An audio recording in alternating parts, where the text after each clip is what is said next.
Hello friends, स्वागत है आपका होम ट्यूशन चल पे। दोस्तों, ये CISF head constable ministerial special second mock test है और हम आपको पूरे के पूरे 100 मॉक टेस्ट करवाने वाले हैं यहाँ पे लाइव प्रीमियर में दोस्तों। और ये आपके लिए बहुत ज़्यादा हेल्पफुल है। तैयारी आप कहीं से करें, कोई दिक्कत वाली बात नहीं है, लेकिन मैं इतना आग्रह करना चाहूँगा आपको कि डेली नहीं तो अल्टरनेट डे पर आपको शाम को 8 बजे मॉक टेस्ट मिलेगा पूरे 100 नंबर का। आप उसको जरूर अटेम्प्ट करें। यहां पे आपकी मैथ की, रीजनिंग की, जीके की और हिंदी की प्रैक्टिस तो हो ही रही है, साथ में आपको यह भी पता लगेगा कि किस लेवल तक के क्वेश्चन आपके एग्जाम में आ सकते हैं दोस्तों। ठीक है। और अगर आप डेली मॉक टेस्ट को अटेम्प्ट करेंगे, सारे के सारे मॉक टेस्ट को अटेम्प्ट करेंगे, तो आपका जो कॉन्फिडेंस लेवल है वो बहुत ही हाई लेवल पर चला जाएगा। और दोस्तों, किसी भी एग्जाम को क्रैक करने के लिए जो सबसे मेन पॉइंट है, मेहनत आप कितनी भी कर लीजिए, स्टडी आप कहीं से कितनी भी कर लीजिए, लेकिन जब तक आपके अंदर कॉन्फिडेंस नहीं है एग्जाम को क्रैक करने का, आप उस एग्जाम को क्रैक नहीं कर सकते दोस्तों। ठीक है। तो इसलिए जब आप मॉक टेस्ट, कॉन्फिडेंस आता कैसे है? कॉन्फिडेंस आता है प्रैक्टिस से। जब आप बार बार मॉक टेस्ट लगाओगे, आपको अपना खुद का स्कोर लगातार इंक्रीज होता हुआ दिखाई देगा, तो कॉन्फिडेंस अलग ही लेवल पे होगा। ठीक है दोस्तों। और जो एग्जाम हॉल में जो प्रेशर होता है आपके माइंड में, वही प्रेशर आपको जब मॉक टेस्ट अटेम्प्ट करते हैं उस समय फील होना चाहिए। ठीक है दोस्तों। तो इससे क्या होता है कि आदत बन जाती है पेपर देने की, और एग्जाम हॉल में आप फ्रेश फील करते हैं और पेपर में ज्यादा अच्छा परफॉर्मेंस करके आते हैं दोस्तों। और इससे स्कोर भी ज्यादा आने की चांस रहते हैं, और अगर स्कोर ज्यादा आएगा तो सिलेक्शन के चांस भी आपके उतने ही ज्यादा बढ़ जाते हैं दोस्तों। इसलिए मॉक टेस्ट आपके लिए बहुत ज्यादा इंपॉर्टेंट है दोस्तों। ठीक है। जैसे अगली वीडियो आएगी उसका प्रीमियर आपको मिल जाता है, तो वीडियो का प्रीमियर प्राप्त करने के लिए, नोटिस प्राप्त करने के लिए आपको चैनल को सब्सक्राइब करना है, नहीं किया है तो, और बेल आइकन को प्रेस करें। ठीक है, बेल आइकन प्रेस जरूर करें ताकि अगली वीडियो का नोटिस आपको अपने मोबाइल पर मिल जाए दोस्तों। ठीक है। और वीडियो को लाइक जरूर करें। ठीक है। और कमेंट करके बताएं कि आपको ये जो मॉक टेस्ट है वो कैसे लग रहे हैं दोस्तों। ठीक है। तो चलिए स्टार्ट करते हैं नंबर 2 मॉक टेस्ट। इसमें हम पहले मैथ, जीके, रीजनिंग और हिंदी को डील करने वाले हैं। ठीक है। तो लेते हैं पहला सवाल मैथ का। कह रहा है कि एक छात्र अपने घर से 2.5 किलोमीटर प्रति घंटे की गति से चलकर अपने स्कूल में 6 मिनट देरी से पहुंचता है। अगले दिन वह उसी समय से चलता है और अपनी गति 1 किलोमीटर प्रति घंटा बढ़ाने पर वह 6 मिनट पहले पहुंच जाता है।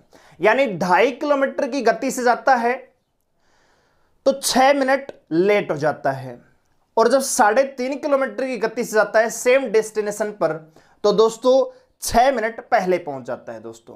तो यहां पे आपको डिस्टेंस पूछी है, तो ऐसे सवाल में जब कम और देरी और जल्दी दे रखी हो तो डायरेक्ट सूत्र है डिस्टेंस निकालने का, वो ये है कि S1 into S2 upon S2 minus S1 into T1 plus T2। Actual में ये अंतर होता है T2 माइनस T1, लेकिन आपको बताइए यहां पे एक बार दे रखा है कम, एक बार दे रखा है, यानी एक बार लेट हो रहा है, एक बार जल्दी हो रहा है, तो अपोजिट में हमेशा जुड़ते हैं। अगर कहता भाई 6 मिनट दे रहा, 12 मिनट देरी, तो जब दोनों बार देरी होता तो घटता, अगर दोनों बार जल्दी होता तो भी घटता। ठीक है। तो यहां पे मैं डायरेक्ट आपको T1 प्लस T2 करके बता रहा हूं। तो पहले स्पीड कितनी थी? 2.5 किलोमीटर, दोबारा कितनी हुई? 3.5 किलोमीटर, बटे 3.5 में से 2.5 घटाएंगे कितना आएगा? 1 आएगा। कोई इंपोर्टेंट नहीं, 1 लिखो ना लिखो। अब यहां पे मैं पॉइंट हटाऊंगा, तो पॉइंट हटाएंगे तो इसका 10 यहां पे आएगा और इसका 10 यहां पे आएगा, गुणा टोटल टाइम कितना है, तो टाइम का गैप कितना दे दिया। मान लीजिए ये पॉइंट था उसका पहुंचने का, जब है 2.5 किलोमीटर की गति से जा रहा है दोस्तों, 2.5 किलोमीटर पर आवर की स्पीड से जा रहा है, तो गंतव्य पर वह 6 मिनट लेट हो रहा है दोस्तों। और जब उसकी स्पीड 3.5 किलोमीटर हुई तो गंतव्य पर, मान लीजिए 8 बजे उसे पहुंचना था, 8 बजे उसे गंतव्य पर जाना था, 2.5 किलोमीटर की गति से गया तो 8:06 पे पहुंचा। अगले दिन क्या किया इसने? 1 किलोमीटर स्पीड बढ़ा दी, और जब स्पीड बढ़ाई तो टाइम उसको कम लगा, और अपने वास्तविक समय से 6 मिनट पहले यानी 7:54, 7:54 पे पहुंचा, और यहां पे 8:06 पे। कितने मिनट का अंतर है दोस्तों? 12 का है कि नहीं है? तो वही मैं आपको बताना चाह रहा हूं कि जब अपोजिट दे रखा हो, जल्दी और देर, तो दोनों को जोड़ दो। अगर दोनों बार देर है तो घटा दो, दोनों बार जल्दी है तो भी घटा दो। ठीक है दोस्तों। तो यहां पे कितना आ जाएगा? 12 मिनट, 12 मिनट, यस और नो?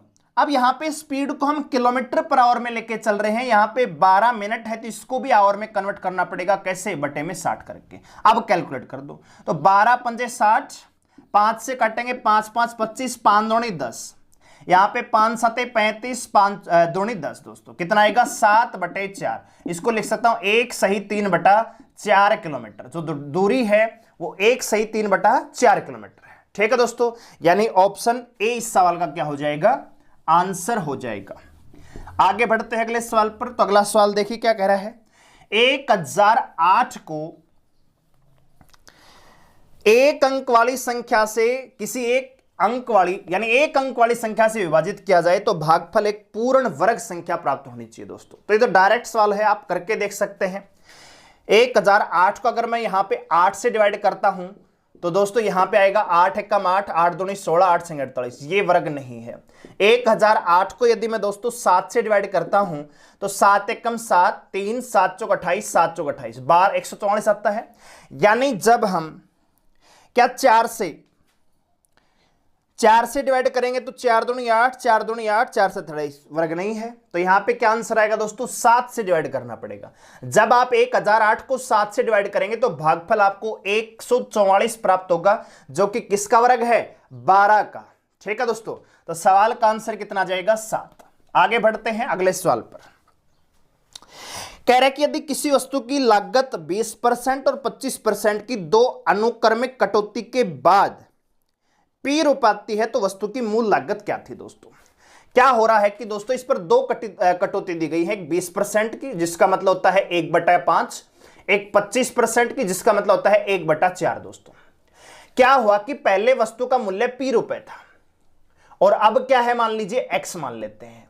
ठीक है दोस्तों, या इसको P1 मान लेते हैं, पहले और अब। पहले वस्तु का मूल्य 5 था, उस पर 1 की छूट दे दी, भाई 20% की छूट दे दी ना, आप ऐसे कर सकते हो। ठीक है, तो 5 में 1 की छूट दे दी, कितनी रह जाएगी, 4 की। फिर क्या हुआ, अगर वस्तु की कीमत 4 थी तो 1 की छूट फिर दे दी, कितनी हो जाएगी, 3। तो हम कह सकते हैं अगर वस्तु का पहले मूल्य 20 रुपए था तो अब कितना रहेगा, 12। तो 12/20 P दोस्तों। तो 4 3 12, 4 5 20, तो 3/5 इस सवाल का क्या हो जाएगा, आंसर हो जाएगा। आप ऐसे कर सकते हो, भाई किसी वस्तु की मूल्य P था, अब हुआ क्या, पहले 20% की छूट दी गई, तो छूट का मतलब क्या है, 100 - 20/100। दोबारा कितने की छूट दी गई दोस्तों, 100 - 25/100। ऐसे तो करेंगे, आप ऐसे कैलकुलेट कर लो, तो P गुणा में 80/100 और यहां पे 75/100। तो अरे एक बात बताओ, इसका मतलब 4/5 है कि नहीं है, और इसका मतलब 3/5 है कि नहीं है, सॉरी 3/4 है कि नहीं। तो देखो 5 से 4 हुई और 4 से 3 हुई, तो 5 से 4 हुई, 4 से 3 हुई। तो जो कीमत पहले 5 चौक 20 थी, यहां पे क्या आएगा दोस्तों, कैलकुलेट करेंगे, 4 से 4 कट जाएगा तो 3/5 भी आएगा। यानी जिस वस्तु की कीमत पहले 5 रुपए थी, लगातार 2 कटौती के बाद आज उसकी कीमत कितनी रह जाएगी, 3 यूनिट रह जाएगी दोस्तों।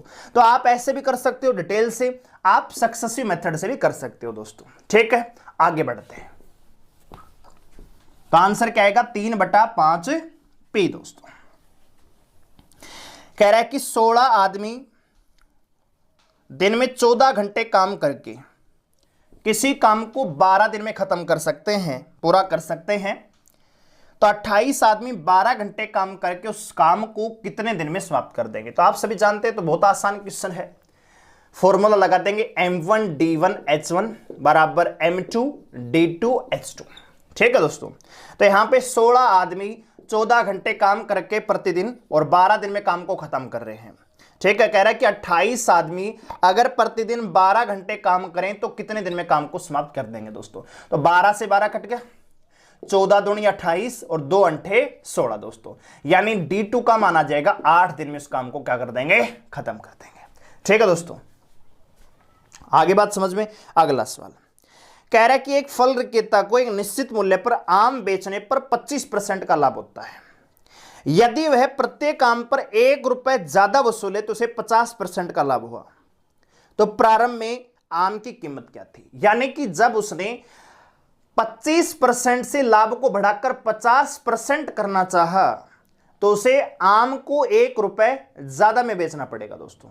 यानी कि सीधा सा मतलब यह है कि 25% का जो अंतर लेना चाहा है उसने, जो प्रॉफिट एक्स्ट्रा लेना चाहा है, उसकी एवज में 1 रुपए ज्यादा में उसको बेचना पड़ा। यानी 25% बराबर कितना है, 1 रुपए। और हमेशा किसी वस्तु का क्रय मूल्य कितना होता है, 100% होता है। तो डायरेक्ट कीजिए इस सवाल को, 25% अगर बराबर 1 रुपए है तो आप मुझे बताइए 100% कितना होगा, क्या 4 रुपए नहीं होगा? तो यही तो इस सवाल का आंसर है। आप ऐसे कर लीजिए कि मान लीजिए किसी वस्तु की कीमत 100 रुपए है, सेपी मान लेते हैं, सभी आमों का कितना है, 100 रुपए। पहले उसने 25% के लाभ पर बेचा, यानी 125 में बेचा होगा। अब वो चाह रहा है कि वह 150% में बेचे, यानी 50% के लाभ पे बेचे। पहले क्या हुआ, 100 रुपए वाली वस्तु को 25% लाभ पर बेच रहा था। अब वह चाहता है कि इसी वस्तु पर 50% का लाभ कैसे होता, तो 100 रुपए की वस्तु को 150 में बेचना पड़ता 50% लाभ के लिए। तो पहले जो वस्तु 125 में बेच रहे थे, अब वो कितने में बेचनी पड़ेगी, 150 में। कितना ज्यादा भाई, 25 में ज्यादा बेचनी पड़ेगी ना। और 25 यूनिट का मान बराबर कितना है, 1 रुपए ज्यादा में। तो 100 का मान कितना आएगा, 4 रुपए का। तो वही चीज मैंने यहां पे ये चीज आपको डायरेक्ट बताई है दोस्तों। बात आ गई समझ में? चलिए, तो कितना आएगा दोस्तों, 4 रुपए। ऑप्शन सी इस सवाल का आंसर होगा। आगे बढ़ते हैं अगले सवाल पर। कह रहा है कि लोहे से बने एक ठोस समप्रिज्म में 5 सेंटीमीटर, 10 सेंटीमीटर, 13 सेंटीमीटर भुजाओं की त्रिभुजाकार अनुप्रस्थ काट दी गई है। ठीक है, प्रिज्म है और उसमें 5 सेंटीमीटर, 10 और 13 सेंटीमीटर की त्रिभुजाकार अनुप्रस्थ काट दी गई है, जिसकी ऊंचाई 10 सेंटीमीटर है। जो त्रिभुज काटी गई, त्रिभुजाकार आकृतियां काटी गई, उसकी ऊंचाई कितनी है, 10 सेंटीमीटर है। यदि लोहे के 1 घन सेंटीमीटर का वजन 7 ग्राम है तो प्रिज्म का वजन लगभग कितना होगा? यह सवाल आप हमें कमेंट करके बताएंगे, क्योंकि आपका भी लेवल हमें पता होना चाहिए कि किस लेवल तक आप पढ़ रहे हो दोस्तों। ठीक है, तो आप इस सवाल का जो आंसर है कमेंट में देंगे। प्रीमियर के कमेंट में नहीं, वीडियो के कमेंट में जाके नीचे मैं बाद में देखूंगा, मैं आपको रिप्लाई करूंगा दोस्तों। ठीक है, नहीं आएगा आपको तो अगली वीडियो में इसका सॉल्यूशन हम आपको देंगे दोस्तों। ठीक है, तो आप अपनी तैयारी को भी परखिए और बताइए कि आपकी तैयारी कितनी है सवाल का आंसर देके। चलिए आगे बढ़ते अगले सवाल पर। कह रहे कि एक विमान 6000, अच्छा एक बात बताऊंगा दोस्तों, कुछ बच्चे ऐसा भी कहेंगे सर आप बहुत आसान आसान मॉक टेस्ट कराते हो। भाई यही लेवल है, एसएससी जीडी 2017-18 जो पेपर हुआ था उसमें भी यही सेम लेवल आया था। ठीक है, तो जो लेवल का पेपर हम तैयार कर रहे हैं, यानी जिस लेवल की हम तैयारी कर रहे हैं, उसी लेवल के क्वेश्चन आपको दिए जा रहे हैं। बहुत ज्यादा बहकाव में आने की आवश्यकता नहीं कि बहुत हार्ड आने वाला है। अभी सीएचएसएल का पेपर हुआ था, वो देख लो। तो जो रूमर्स हैं, जो अफवाह होती हैं, उन पर ध्यान मत दीजिए। जो आपकी तैयारी है उसको मतलब कंठस्थ कर लीजिए बस। ठीक है, तो इस सवाल कैसा भी आ जाए, कहीं से भी आ जाए, हमें कोई प्रॉब्लम नहीं होनी चाहिए। अगर हमारी तैयारी अच्छी होगी तो हमें कोई प्रॉब्लम नहीं होगी। अगर तैयारी बिल्कुल नहीं की है तो सवाल थोड़ा सा भी घुमा देगा तो फिर हम नहीं कर पाएंगे दोस्तों, और फिर आके बोलेंगे हार्ड सवाल था। बात आ रही समझ में? सवाल का कुछ भी हार्ड और मतलब कम नहीं होता, आपकी तैयारी बताती है कि सवाल वो हार्ड है या फिर आसान है दोस्तों। ठीक है, तो अपनी तैयारी पे फोकस कीजिए, रूमर्स पर ध्यान मत दीजिए। पेपर आपका इजी टू मॉडरेट लेवल आएगा। यानी कि अगर मान लीजिए मैथ के 25 क्वेश्चन आपके आने वाले हैं ना सीआईएसएफ में, तो दोस्तों 18 से 20 क्वेश्चन हर बच्चा कर लेगा। यानी 25 में से 15 क्वेश्चन तो इतने आसान आएंगे कि जिसने मैथ उठाकर नहीं देखा है वो भी कर लेगा। सिंपल कैलकुलेशन आएगी, वर्ग पूछ लेगा, वर्गमूल पूछ लेगा, ठीक है, मध्य अनुपात पूछ लेगा, रेशियो का क्वेश्चन दे देगा, परसेंटेज का नॉर्मल क्वेश्चन आ जाएगा दोस्तों। ठीक है, 15 क्वेश्चन बिल्कुल आसान आएंगे, लिख के ले लो कहीं भी कॉपी में। बात आ रही समझ में? अब बात आती है 10 क्वेश्चन। तो 10 क्वेश्चन में से 5 आपको मिलेंगे एडवांस मैथ के, और 5 क्वेश्चन में से 2 क्वेश्चन या 3 क्वेश्चन मिलेंगे बारंबारता से, सांख्यिकी से। ग्राफ आपको मिलेगा 2 या 3 क्वेश्चन वहां से आएंगे। ठीक है, यानी आपका जो मेन जो कंपटीशन है ना मैथ में, वो लगभग 7 से 8 क्वेश्चन के बीच में रहने वाला है। जो बच्चा इन 7 क्वेश्चन को सही करके आएगा तो 25 में से 25 लेके चला जाएगा, और जो बच्चा इन 7 क्वेश्चन में अटकेगा तो 20 पे अटक जाएगा, फिर वो 25 में से 20 नंबर ले पाएगा, और 5 नंबर का अंतर आपको कई हजार स्टूडेंट से आगे लेके चला जाएगा। आपको पता है कि 365 वैकेंसियां हैं, टोटल तो 429 है, लेकिन डिपार्टमेंटल भी है, तो ओपन जो वैकेंसी है वो 365 है, 4 लाख अभ्यर्थियों में से छांटने हैं। ठीक है, तो पेपर वही लेवल का आएगा, अभ्यर्थी ज्यादा है तो मेरिट ज्यादा जाएगी। क्यों जाएगी? क्योंकि कोई बच्चा 25 में से 25 लेके जाएगा और कोई 25 में से 20 ले पाएगा।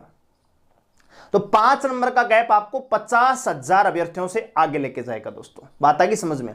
तो तैयारी कंटिन्यू रखिए।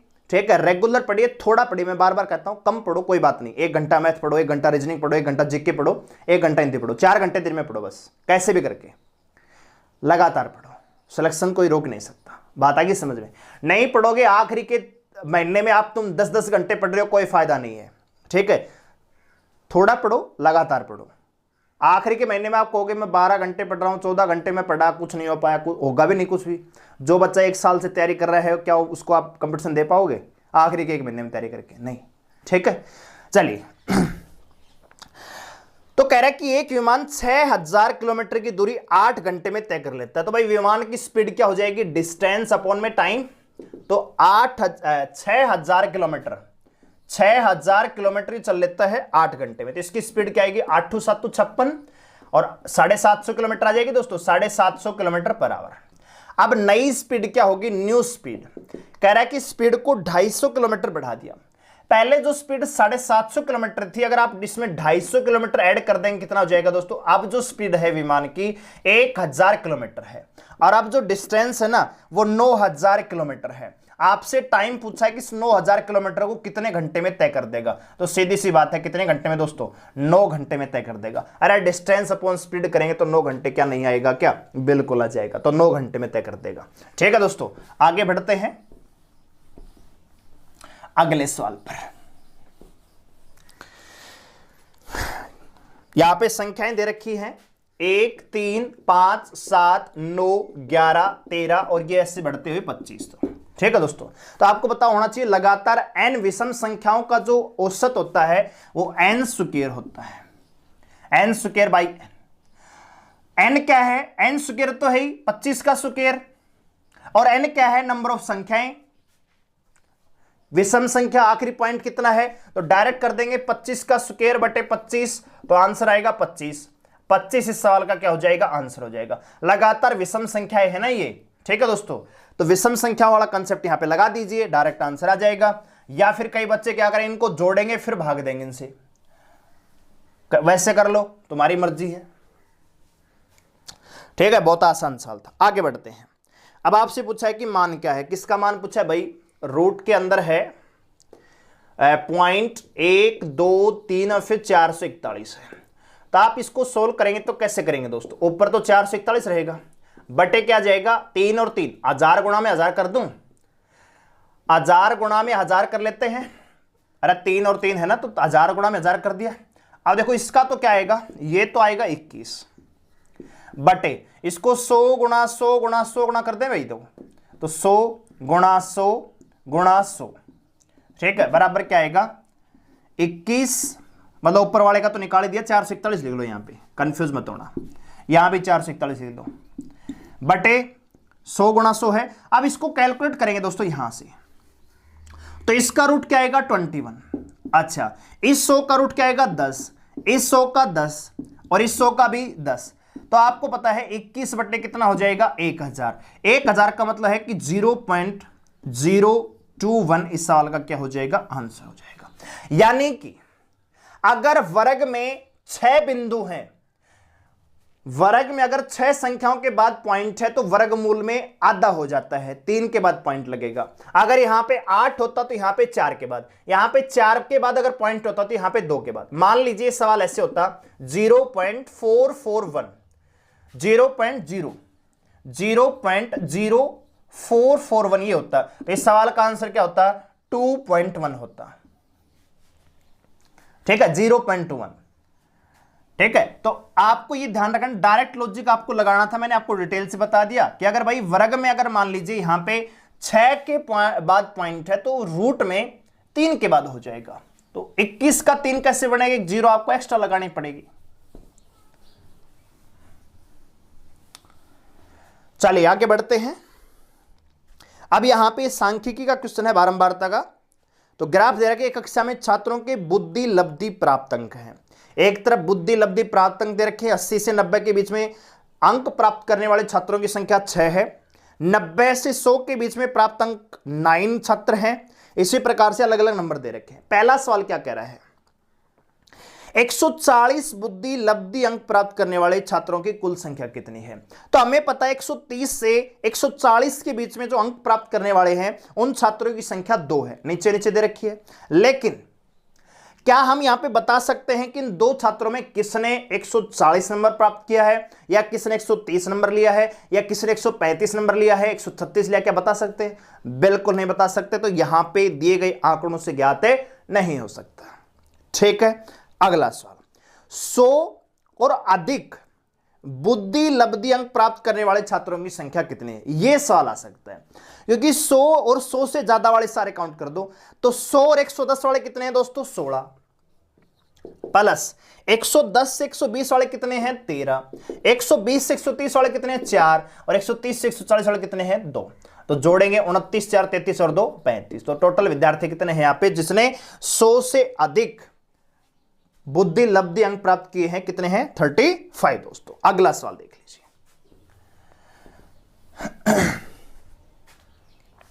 कह रहा है कि 800 रुपए की धनराशि साधारण ब्याज की एक निश्चित दर पर 3 वर्ष में 956 रुपए हो जाती है। यानी कि अगर प्रिंसिपल आपका 800 रुपए है तो अमाउंट कितना है दोस्तों, 956 रुपए। तो एसआई कितना हो जाएगा दोस्तों, 156 हो जाएगा। तो डायरेक्ट पहले रेट निकाल लेते हैं, 156 SI into 100 upon principal into time. ठीक है भाई, तो 2 0 से 2 0 कट जाएगा, 3 से काटेंगे 3 पंजे 15, 3 दूनी 6, यहां पे काटेंगे 13/2, 6.5%, 6.5% आ जाएगी दोस्तों दर। अब करें कि दर को 4% बढ़ा दिया, तो नई दर कितनी हो जाएगी दोस्तों, नई दर 4% बढ़ाएंगे तो 10.5% हो जाएगी। अब देखिए कह रहा है नया अमाउंट, तो पहले एसआई निकाल लेते हैं। प्रिंसिपल कितना है, 800 रुपए, नई दर कितनी होगी 10.5, तो पॉइंट हटाएंगे तो बटे में 10 कर देता हूं, बटे में 100 तो आता ही है, टाइम कितना है वही 3 साल का। ठीक है दोस्तों, 2 0 से 2 0 कैंसिल, 5 दूनी 10, 5 एकम 5, 5 दूनी 10, 5 चौक 20, 4 तिये 12, तो 12 एकम 12, सलपाई 1, 12 दूनी 24 और 25, 252। तो 1800 में आप 252 जोड़ दीजिए, तो 1052 इस साल का क्या हो जाएगा आंसर। तो नया जो अमाउंट होगा वो 1052 होगा। ठीक है, ऑप्शन सी सवाल का क्या हो जाएगा आंसर हो जाएगा। आगे बढ़ते हैं अगले सवाल पर।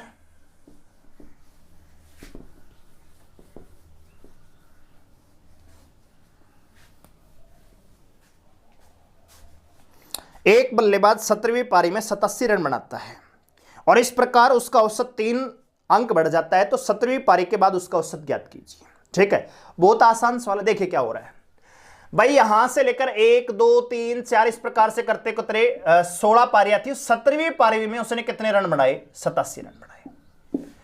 17वीं पारी ने उसने 87 रन बनाए। तो हुआ क्या, सभी पारियों का जो औसत है ना 3-3 बढ़ गया। जब 17वीं पारी में उसने 87 रन बनाए तो इससे क्या हुआ कि सारी की सारी पारियां, टोटल 17 पारियों का 3-3 रन का औसत बढ़ गया। तो टोटल कितना बढ़ गया दोस्तों, 17-51। तो इसका मतलब यह है कि यहां पे इसने 51 रन तो बनाए, कितने एक्स्ट्रा बनाए दोस्तों, तो 87 माइनस 51 कर दो, कितना आएगा 36। यानी कि 16 पारियों का औसत, 16 पारियों का औसत कितना है 36 है, और 17वीं पारी के बाद औसत कितना हो जाएगा, 3 बढ़ जाएगा, कितना 39 दोस्तों। तो पूछा क्या है, 17वीं पारी के बाद उसका औसत कितना होगा 39। अगर पूछे पुराना औसत कितना है तो कितना आ जाएगा 36 दोस्तों। ठीक है, क्लियर होगी बात। चलिए आगे बढ़ते हैं। तो सवाल का आंसर कितना आएगा 39 दोस्तों। आप ऐसे भी कर सकते हो कि भी 16 पारियों का औसत कितना है 16x, 17वीं पारी में क्या हुआ 16x प्लस में 87, इसलिए क्या हुआ 17 पारियों का जो औसत है वो कितना बढ़ गया, x प्लस 2 कर दो भाई। औसत मान लीजिए x है तो x प्लस 3 कर देंगे यहां पे। अब इसको कैलकुलेट कर लो, इससे कर लो। ठीक है, तो आप देखेंगे 17x आएगा। देखो ये 17x प्लस में क्या होना आएगा, इधर क्या है 16x प्लस में 87 है, तो इधर x को इधर लेके जाएंगे तो x आएगा। 87 में से 51 घटाएंगे कितना आएगा 36, यानी पुराना औसत है वो 36 है, नया कितना है 3 बढ़ा है, तो 36 प्लस में 3 बराबर 39। ऐसे कर लो, बात तो वही आनी है।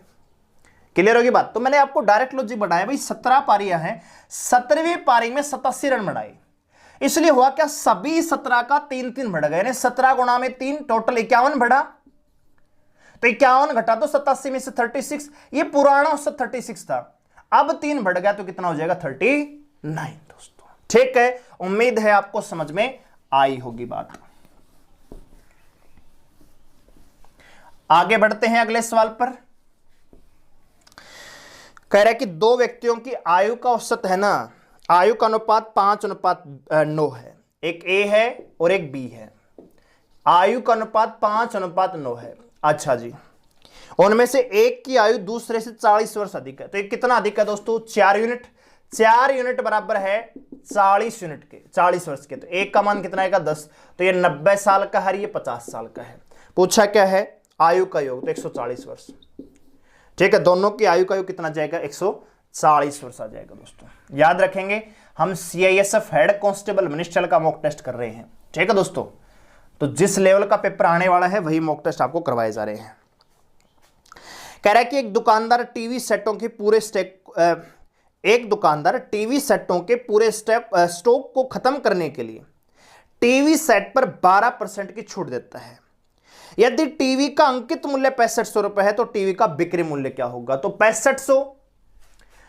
6500 पर 12% की छूट दे दी, यानी वो वस्तु अब अपने आप में 88% में बिकेगी, तो 65 गुणा में 88 कर दो, बस इतना काम आपको करना है। ठीक है, तो 65 गुणा में 88,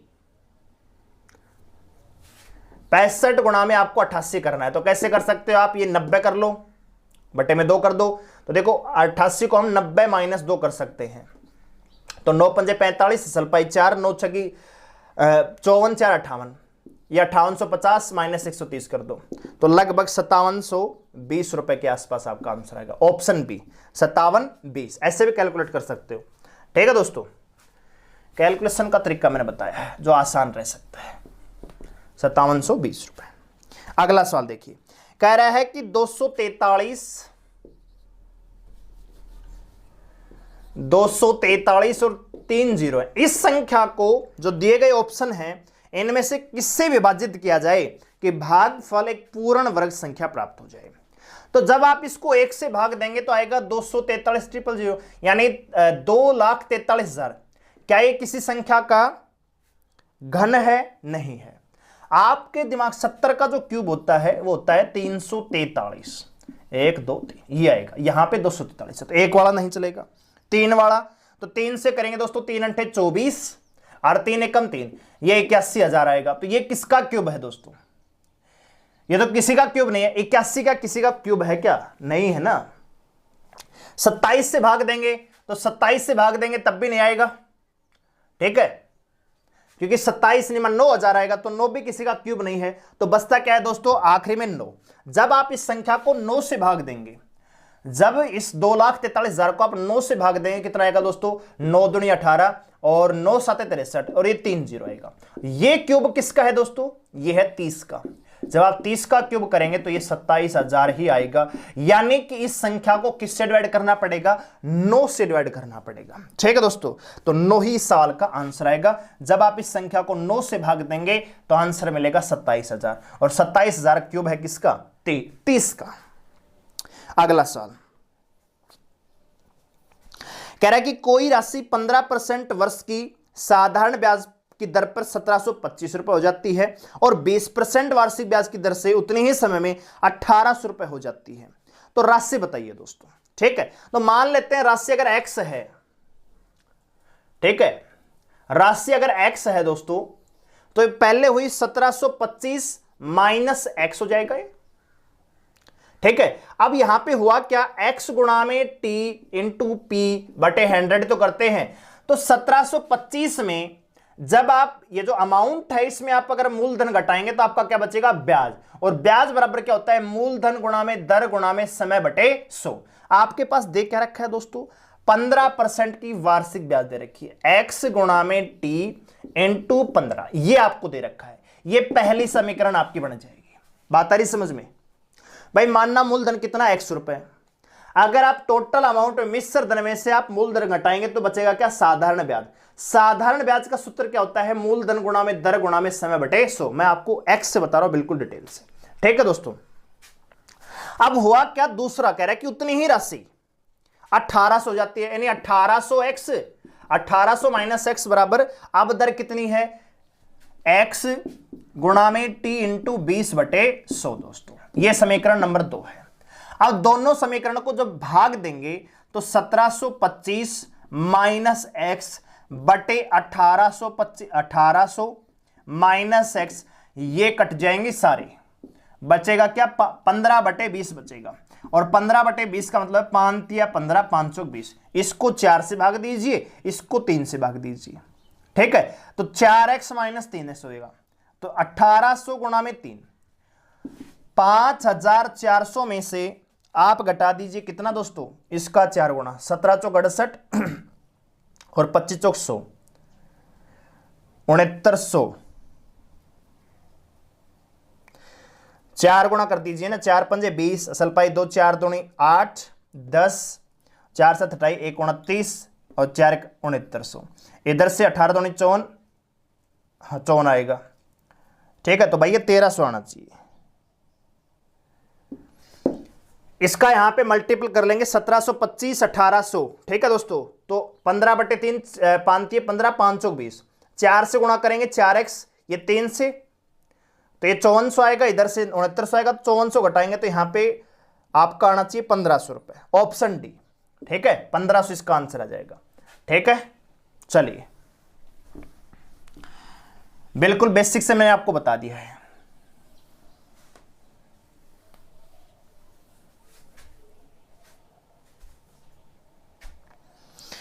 कह रहा है कि राजा किसी कार्य को 20 दिन में पूरा कर सकता है, जबकि रमेश उसी काम को 25 दिन में कर सकता है। राजा है, किसी काम को कर सकता है 20 दिन में, रमेश उसी काम को कर सकता है 25 दिन में। तो सबसे पहले टोटल वर्क, तो 20 और 25 का एलसीएम लेंगे 100, कैपेसिटी यानी क्षमता निकालेंगे तो इसकी आ जाएगी 5 और इसकी आ जाएगी 4। क्या कह रहा है दोस्तों, रमेश के काम शुरू करने के बाद, रमेश के काम शुरू करने के 10 दिन बाद राजा ने काम शुरू किया। यानी पहले काम किसने स्टार्ट किया, रमेश ने। रमेश ने 10 दिन काम किया भाई। तो रमेश 10 दिन में कितना काम कर सकता है दोस्तों, एक दिन में कर सकता है 4, तो 10 दिन में 40 काम। रमेश ने 10 दिन में 40 कार्य कर दिए। अब कितने बच गए, 60 कार्य। अब ये 60 कार्य दोनों ने मिलकर किए, राजा और रमेश दोनों ने मिलकर किए। तो एक दिन में 9 काम कर सकते हैं, तो 60 काम करेंगे, 60 बटे 9, तो 2 से 3 2 30, 20 बटा 3 आएगा, 6 सही 2 बटा 3।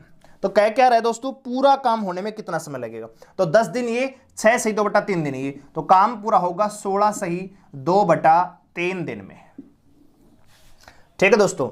16 सही 2 बटा 3 दिन में आपका ये कार्य खत्म हो जाएगा।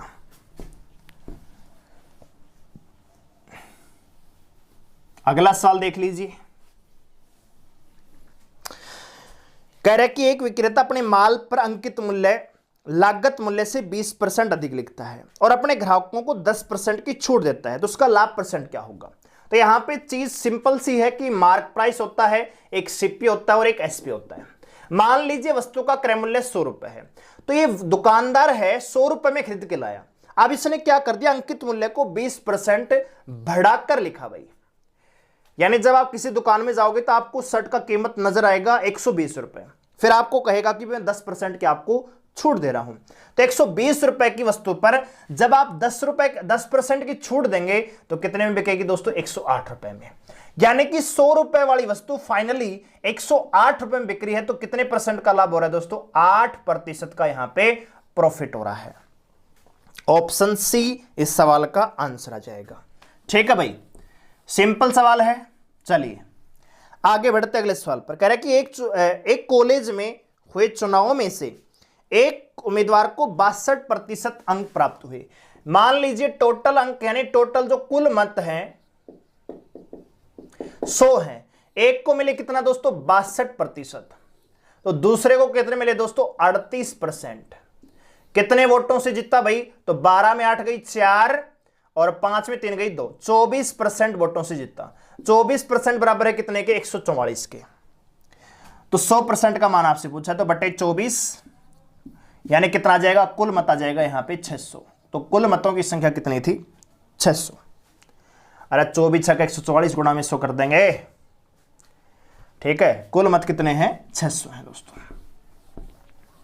आगे बढ़ते हैं। 1.21 और 0.09 का मध्य अनुपात।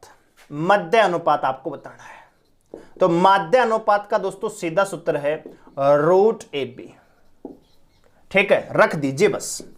तो √AB कितना है दोस्तों? 1.21 गुणा में 0.09 दोस्तों। कैलकुलेट करेंगे, किस घटाएंगे? तो यहां पे बटे 100 आ जाएगा, यहां भी बटे 100 आ जाएगा। तो इसका करेंगे तो 11/10 आएगा, और इसका करेंगे 9/10 आएगा, तो 99/100। तो आंसर कितना आएगा? काट दीजिए, कट रहा है तो यहां पे, सॉरी इसका 3 आएगा ना, ठीक है, 33। तो इसका आंसर आएगा 0.33, ठीक है। यानी कि ऑप्शन ए इस सवाल का क्या हो जाएगा? आंसर हो जाएगा। आगे बढ़ते हैं।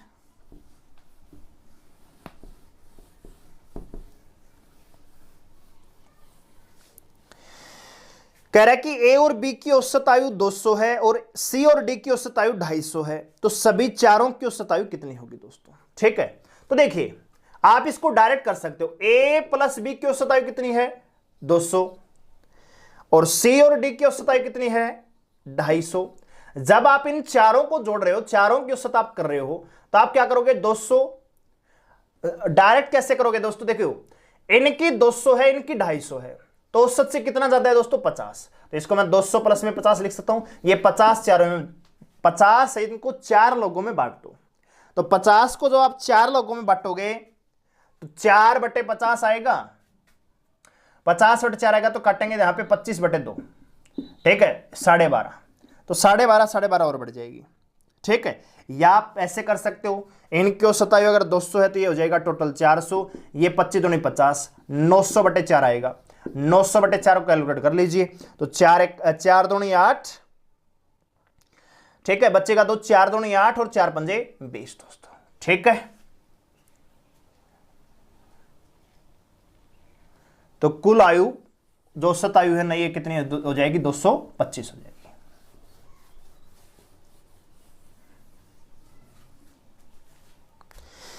कह रहा है कि एक विक्रेता ने किसी वस्तु का लागत मूल्य 30% बढ़ा दिया और अंकित मूल्य 286 कर दिया। अच्छा जी, परंतु बिक्री मूल्य पर उसका 10% की छूट है, तो लाभ का प्रतिशत कितना होगा? तो ये सेम सवाल अभी हमने थोड़ी देर पहले किया भाई, एमपी, सीपी और एसपी। मान लीजिए वस्तु का क्रय मूल्य 100 रुपए है, तो इसने 30% बढ़ा दिया, यानी 130 कर दिया, और 10% की छूट दे रहा है, तो कितने में क्या हो? 13 में 117 रुपए में 100 रुपए वाली वस्तु फाइनली 117 में बिक्री है। कितने परसेंट का लाभ है दोस्तों? 17% का लाभ है। क्या इसमें जो वैल्यू दे रखी है 286, उसका कोई लेना देना था? नहीं, ये केवल गुमराह करने के लिए आपको दिया गया। कई बच्चे इसमें फंस जाएंगे, वो डिटेल से सोल्व करेंगे, जबकि है सवाल बहुत आसान। तो 17% का यहां पे लाभ होगा। और आखिरी सवाल है मैथ का, यदि किसी वस्तु को 25% की छूट पर 3600 रुपए में बेचा गया, तो उसका अंकित मूल्य क्या होगा? 25% का मतलब होता है दोस्तों 1/4, यानी किसी वस्तु का मूल्य अगर 4 रुपए था तो उसको 1 कम में बेचा गया, यानी कितने में? 3 में। 3 का मान कितना है? 3600, तो 1 का मान कितना आएगा? 1200, तो 4 का मान बताना है आपको 4800 रुपए। तो उस वस्तु का अंकित मूल्य कितना जाएगा? 4800, ठीक है, 4800 रुपए उस वस्तु का अंकित मूल्य आ जाएगा दोस्तों, ठीक है। तो ये था हमारा मैथ। वीडियो को लाइक कीजिए, शेयर कीजिए और चैनल को सब्सक्राइब भी कीजिए अगर नहीं किया है तो। चलिए अब चलते हैं जीके की ओर। तो आइए दोस्तों जीके सेक्शन की ओर आगे बढ़ते हैं। पहला सवाल दे रखा है, अर्थशास्त्र मानव निर्मित उत्पादन उपकरण को किस रूप से वर्गीकृत करता है? जो अर्थशास्त्र है वो मानव निर्मित उत्पादन उपकरण को किस रूप में वर्गीकृत करता है दोस्तों? तो इसका आंसर आएगा ऑप्शन डी, पूंजी, ठीक है दोस्तों। आगे बढ़ते हैं। अगला सवाल है, औपनिवेशिक भारत में भारतीय विधवाओं के लिए शारदा सदन की स्थापना किसने की थी? औपनिवेशिक भारत में भारतीय विधवाओं के लिए शारदा सदन स्कूल की स्थापना किसने की थी? तो दोस्तों आंसर आएगा ऑप्शन ए, पंडिता रमाबाई ने। ठीक है, पंडिता रमाबाई ने शारदा सदन की स्थापना की थी दोस्तों। ठीक है, आगे बढ़ते हैं अगले क्वेश्चन पर। तो दोस्तों यहां पे थोड़ा सा मैं बताना चाहूंगा कि शारदा सदन की स्थापना दोस्तों 1889 में की गई थी पंडिता रमाबाई के द्वारा दोस्तों। ठीक है, और इन्होंने कृपा सदन शारदा सदन और कृपा सदन दोनों की स्थापना पंडिता रमाबाई ने ही की थी। अगला सवाल है, सोडियम बाइकार्बोनेट से कार्बन डाइऑक्साइड निकालने में विफल अमल कौन सा होता है? जब सोडियम बाइकार्बोनेट से कार्बन डाइऑक्साइड निकालते हैं तो जो विफल अमल है वो कौन सा है दोस्तों? तो इसका जो आंसर आएगा आपका ऑप्शन डी दोस्तों, कार्बनिक एसिड। आगे बढ़ते अगले क्वेश्चन पर। स्वतंत्र भारत के पहले राष्ट्रपति कौन थे? तो आप सभी जानते हैं डॉक्टर राजेंद्र प्रसाद प्रथम भारत के राष्ट्रपति थे, स्वतंत्र भारत के। ठीक है, और भारत के पहले राष्ट्रपति भी थे। अगला सवाल है दोस्तों, संयुक्त राष्ट्र संगठन का मुख्यालय कहां है? संयुक्त राष्ट्र संगठन का मुख्यालय कहां है दोस्तों? तो दोस्तों इसका आंसर आएगा आपका ऑप्शन डी, न्यूयॉर्क में दोस्तों। और इसकी स्थापना आप सभी जानते हैं 24 अक्टूबर 1945 को हुई थी और वर्तमान में इसमें 193 सदस्य हैं। 193वां सदस्य दोस्तों इसका जो सदस्य है वो है दक्षिणी सूडान। ठीक है, आगे बढ़ते हैं अगले क्वेश्चन पर। अगला सवाल दे रखा है कि उस प्रथम भारतीय का नाम बताइए जिसे ओलंपिक खेलों में एनाबॉलिक स्टेरॉयड का प्रयोग करने के कारण प्रतिबंधित किया गया। उस प्रथम भारतीय का नाम बताइए जिसे ओलंपिक खेलों में एनाबॉलिक स्टेरॉयड का प्रयोग करने के कारण प्रतिबंधित किया गया। तो दोस्तों आंसर आएगा ऑप्शन सी, टी सामचाचानू। टी सामचाचानू प्रथम भारतीय है जिन्हें ओलंपिक खेलों में एनाबॉलिक स्टेरॉयड प्रयोग करने पर प्रतिबंधित किया गया दोस्तों। आगे बढ़ते हैं अगले क्वेश्चन पर। पर्यावरण में प्रदूषकों की उपस्थिति को समानता पीपीएम में व्यक्त किया जाता है। सामान्यतः ये पर्यावरण में प्रदूषकों की उपस्थिति को सामान्यतः पीपीएम में व्यक्त किया जाता है। तो पीपीएम की फुल फॉर्म क्या है ये आप बताइए दोस्तों। तो पीपीएम की फुल फॉर्म है दोस्तों पार्ट्स पर मिलियन। ऑप्शन डी, पार्ट्स पर मिलियन दोस्तों। ठीक है, ऑप्शन डी इसका आंसर आएगा। अगला सवाल है, जब पानी जम जाता है तो उसका घनत्व पर क्या प्रभाव पड़ता है? तो दोस्तों जब पानी जमता है तो उसका घनत्व घट जाता है। ऑप्शन ए इसका आंसर आएगा। जल का घनत्व 4 डिग्री सेल्सियस पर अधिकतम होता है। ठीक है दोस्तों जब पानी जमता है तो उसका घनत्व तो घटता है लेकिन उसका आयतन है वो बढ़ता है। अगला क्वेश्चन है, लोकतंत्र एक ऐसी सरकार है जिसमें प्रत्येक की हिस्सेदारी होती है, यह किसका मत है? तो दोस्तों यह कथन अमेरिका के पूर्व राष्ट्रपति अब्राहम लिंकन का है। अगला क्वेश्चन है, दादा भाई नौरोजी ने अपने धन का पलायन सिद्धांत का प्रतिपादन किस पुस्तक में वर्णन किया है दोस्तों? दादा भाई नौरोजी ने अपने धन का पलायन सिद्धांत का किस पुस्तक में वर्णन किया है? तो इसका आंसर आएगा आपका option B, poverty and un British rule in India.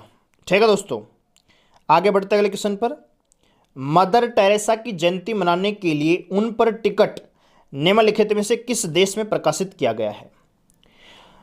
तो दोस्तों मदर टेरेसा पर जो जयंती मनाने के लिए उनकी नाम पर टिकट जारी करने वाला देश है अमेरिका। Option B. अगला क्वेश्चन है, इंटरनेट टेक्नोलॉजी में प्रयुक्त शब्द अभिप्राय का क्या अभिप्राय है? इंटरनेट टेक्नोलॉजी में प्रयुक्त शब्द, यहां पे दोस्तों मिसप्रिंट है यूआरएल।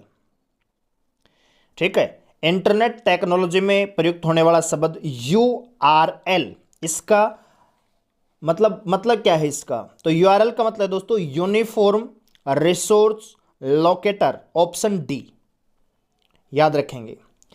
अगला क्वेश्चन है, निम्नलिखित में क्या स्वतः पोषित है?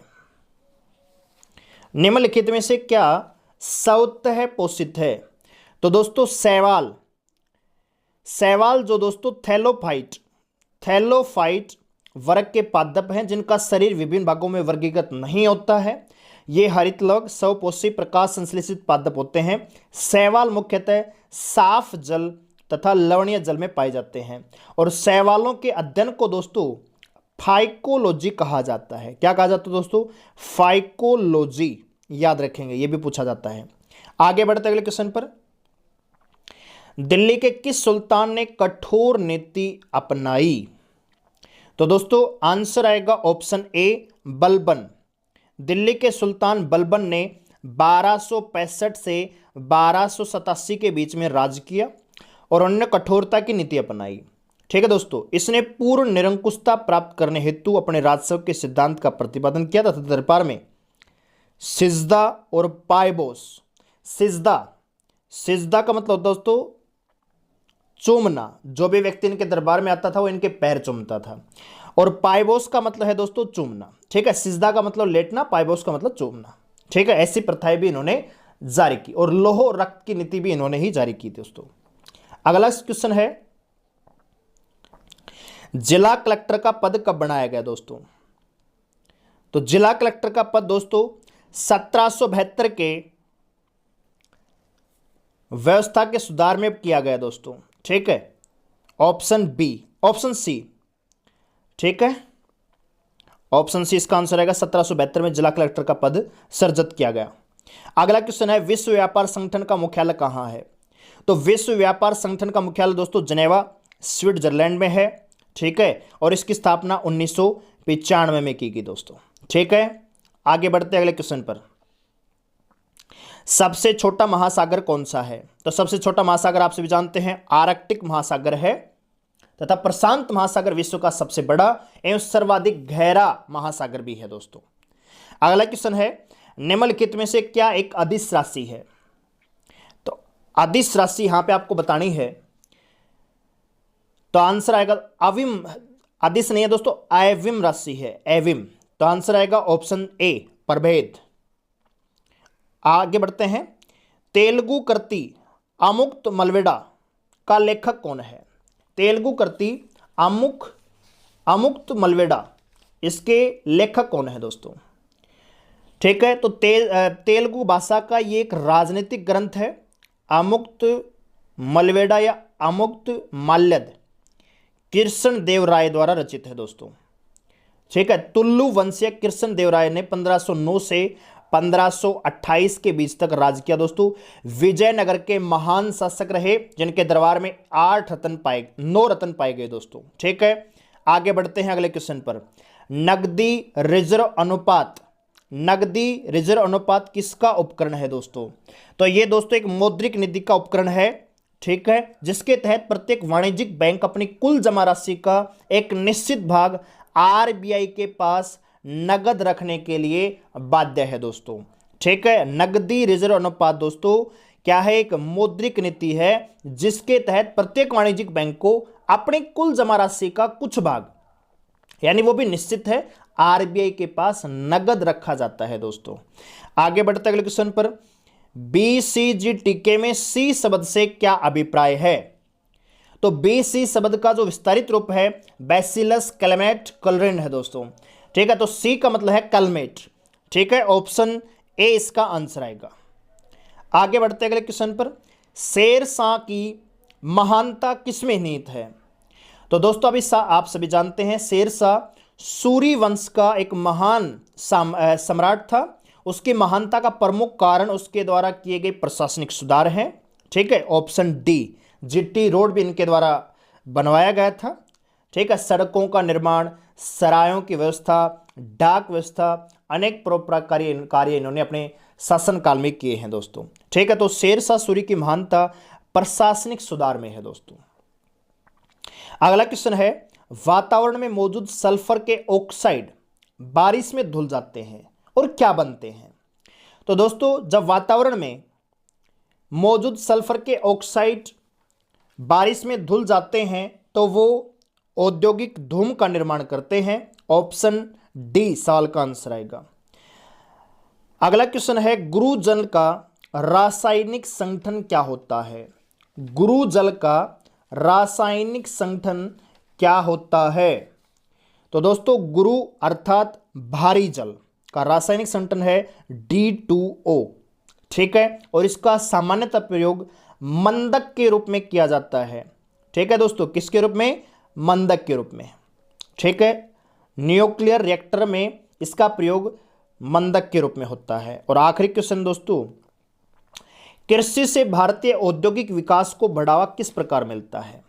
तो कृषि से भारतीय उद्योग को विकास के बढ़ावा देने के लिए दोस्तों कच्चे माल की आपूर्ति कृषि करती है दोस्तों, ठीक है। तो ऑप्शन ए इस सवाल का आंसर आएगा, ठीक है। तो ये था हमारा जीके पोर्शन दोस्तों। वीडियो को लाइक कीजिए, शेयर कीजिए और चैनल को सब्सक्राइब कीजिए। आइए अब आगे बढ़ते हैं रीजनिंग सेक्शन की ओर। आइए दोस्तों रीजनिंग सेक्शन की ओर आगे बढ़ते हैं। लेते हैं पहला सवाल। तो पहला और दूसरा सवाल यहाँ पे है क्लासिफिकेशन से। तो पहला क्वेश्चन देखते हैं यहाँ पे। तो पहला दे रखा है RN, फिर यहाँ पे दे रखा है JG, फिर है UQ और यहाँ पे है NJ।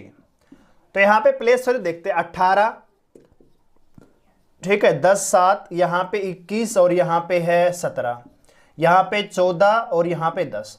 तो हम यहाँ पे देख रहे हैं दोस्तों कि इसमें भी 4 का अंतर है, इसमें 3 का अंतर है, इसमें 4 का, इसमें 4 का। तो अलग कौन सा जाएगा? ऑप्शन बी दोस्तों। नंबर 2 सवाल देखते हैं यहाँ पे। तो नंबर 2 सवाल में देखिए SMS, speed post, money order और लेटर। तो जो मनी ऑर्डर है, स्पीड पोस्ट और पत्र, ये डाकघर की एक्टिविटी होती है दोस्तों। तो यहां पे अलग क्या जाएगा? SMS, ठीक है। SMS यहां पे क्या हो जाएगा? अलग हो जाएगा। नंबर 3 सवाल देख लीजिए। कह रहा है कि 22, ऑप्शन बी में है 18, सी है 12 और डी है 15। तो 22, 15, 18 और 12 में कौन सा अलग होगा दोस्तों? तो यहां पे तो स्क्वायर नहीं है कोई भी, ना ही कोई क्यूब नजर आ रहा है, तो ऐसा तो कोई पैटर्न है नहीं। 5, 6, 3, 9, 4, ऐसा भी कोई पैटर्न नहीं है। तो दोस्तों अगर कोई यहां पे अगर कोई पैटर्न नजर नहीं आ रहा है तो एक पैटर्न लगाइए, भाज्यता का नियम, ठीक है दोस्तों। तो आप देखेंगे कोई 3 संख्याएं किसी एक नंबर से डिवाइड हो रही होंगी, चौथा नहीं हो रहा, वही आपका आंसर हो जाएगा। तो 18 है, ये भी 3 से डिवाइड होता है, 12 है, ये भी 3 से डिवाइड होता है, 15 है, ये भी 3 से डिवाइड होता है, लेकिन 22 है, ये 3 से डिवाइड नहीं होता है। तो यही आपका आंसर हो जाएगा ऑप्शन ए, ठीक है दोस्तों। आगे बढ़ते हैं। तो आगे बढ़ने से पहले अगला जो सवाल है ये है पेपर फोल्डिंग और कटिंग, ठीक है। तो इसको मैं आपको बिल्कुल तरीके से बताना चाहूंगा, आपके डाउट क्लियर हो जाएंगे दोस्तों। देखिए आपको जो पेपर दिखाई दे रहा है, आपको ध्यान से देखिए आकृति को, और मैं यहां पे आपको ये दिखा रहा हूं दोस्तों। SC नंबर 1 आकृति SC है दोस्तों, ध्यान से देखेंगे SC है। फिर नंबर 2 में क्या कहा? सबसे पहले इस कागज को कह रहा है कि ऐसे मोड़ दिया हमने, यहां से ये नंबर 1 आकृति में आपको दिख रहा होगा प्रश्न आकृति में, इसको यहां से ऐसे मोड़ा है और इसको यहां से ऐसे मोड़ा है, यस और नो? नंबर 2 आकृति में ऐसा दिख रहा है कि नहीं दिख रहा? अब नंबर 2 आकृति से नंबर 3 में जाते हैं तो इसको ऐसे मोड़ दिया गया, ऐसे मोड़ा गया है, यानी आपको जो ये कागज है ऐसा नजर आ रहा है, यस और नो? जो लास्ट की प्रश्न आकृति है उसमें ऐसा नजर आ रहा है, यहां पे बिंदु है, तो मैं यहां पे बिंदु कर देता हूं दोस्तों, ठीक है।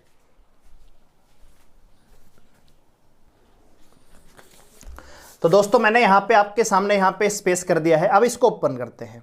तो इसको आप ऐसे ओपन करोगे, ठीक है, और ये ऐसे था, ऐसे था, ऐसे ओपन करोगे, फिर ऐसे खोलोगे, ऐसे खोलोगे, तो आपको कैसा नजर आ रहा है? ये नजर आ रहा है, ठीक है। यानी कि आपकी जो फाइनल आकृति बनेगी ये ऐसा नजर आ रहा है दोस्तों। काट के देखो, मैं आपको फिर से बता देता हूं, वहां पे दिखा नहीं होगा, ऐसे था। ये जो प्रिंट है आपको आखिरी आकृति में ऐसा ही तो नजर आ रहा है, यहां पे स्पेस है।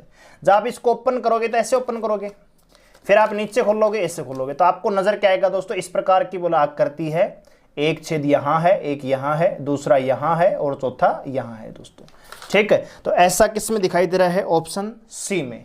तो यही इस सवाल का क्या हो जाएगा? आंसर हो जाएगा। उम्मीद है आपको समझ में आया होगा। अगला सवाल देखते हैं।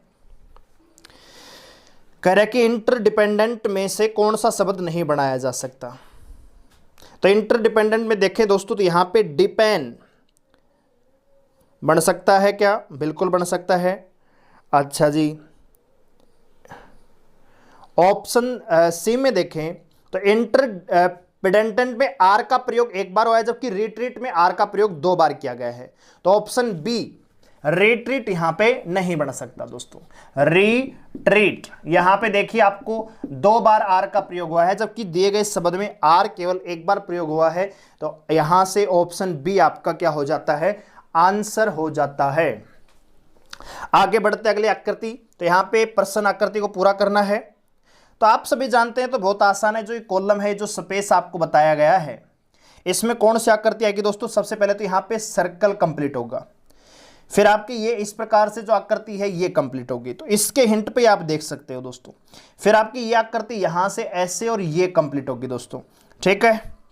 और ऐसा किस में दिख रहा है दोस्तों? केवल ऑप्शन सी में। तो यही इस सवाल का आंसर हो जाएगा, ठीक है। ये लाइन यहां से ऐसे गुजरेगी। अगला सवाल देख लीजिए, यही समझा देते हैं। चलो इसको मिटा देते हैं थोड़ा सा। बहुत ही आसान आती है रीजनिंग दोस्तों, ठीक है। एसएससी रीजनिंग बहुत आसान है। 25 में से 25 कोई बच्चा कर लेगा अगर डेली वो मॉक टेस्ट अटेम्प्ट करता है। 4 का संबंध कह रहा है कि 19 से, तो वही संबंध आपको बताना है 7 का किससे। तो 4 का संबंध 19 से कैसे बन सकता है दोस्तों? अगर 4 का स्क्वायर करें प्लस में 3 करें तो क्या 19 आएगा? बिल्कुल। तो 7 का स्क्वायर कीजिए प्लस में 3 कीजिए तो क्या बनेगा दोस्तों? यहाँ पे 52। और यही सवाल का क्या हो जाएगा? आंसर हो जाएगा यस। और अगला देख लीजिए, DIMO का संबंध दिखाया गया है DMIO से। वही संबंध आपसे पूछा गया है JUVR का किससे होगा दोस्तों? तो इनमें संबंध क्या है दोस्तों? इसमें संबंध यह है कि D को तो D रहने दिया, फिर M को ले आए, फिर I को ले आए, और फिर O को सेम रहने दिया। यानी पहला और आखिरी लेटर सेम रहेगा। तो J और R तो सेम रहेगा, ये V यहां पे आ जाएगा, U यहां पे, JVUR। ऑप्शन ए इस सवाल का क्या हो जाएगा? आंसर हो जाएगा।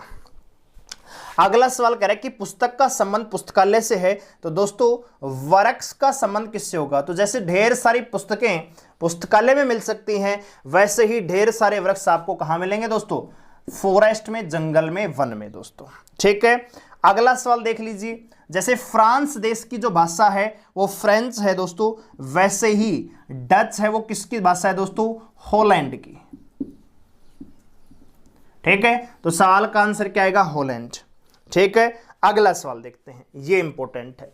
कह रहा है कि 2 बराबर अगर 0 है, 3 बराबर 3 है, 4 बराबर 6 है, 5 बराबर 9 है, तो 7 बराबर क्या होगा? इसी प्रकार से 7 बराबर क्या होगा, ठीक है। तो देखिए,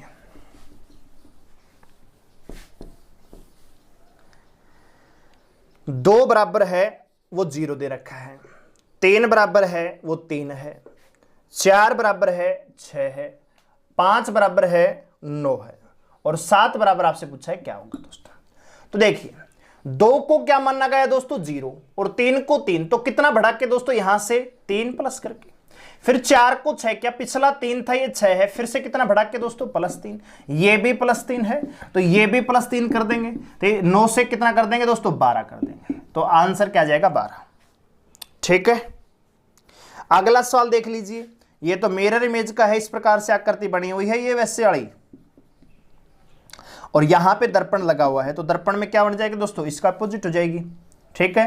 ये तो बहुत आसान क्वेश्चन चले हुए हैं, ये तो मॉक टेस्ट बहुत आसान है। और ऐसा किसमें दिया गया? ऑप्शन ए में। ऑप्शन ए ही सवाल का क्या होगा? आंसर होगा। अगली आकृति देख लीजिए, क्या कह रहा है प्रश्न? कह रहा है कि दूध, बकरी, गाय और मुर्गी के बीच में क्या संबंध है? तो आप सभी जानते हैं दोस्तों, बकरी, गाय, ये दोनों क्या है दोस्तों? दुधारू पशु हैं, जबकि मुर्गी है वो क्या आ जाएगी? अलग आ जाएगी। तो ऐसा किसमें दिया गया है? ऑप्शन सी में, यही आपका आंसर हो जाएगा।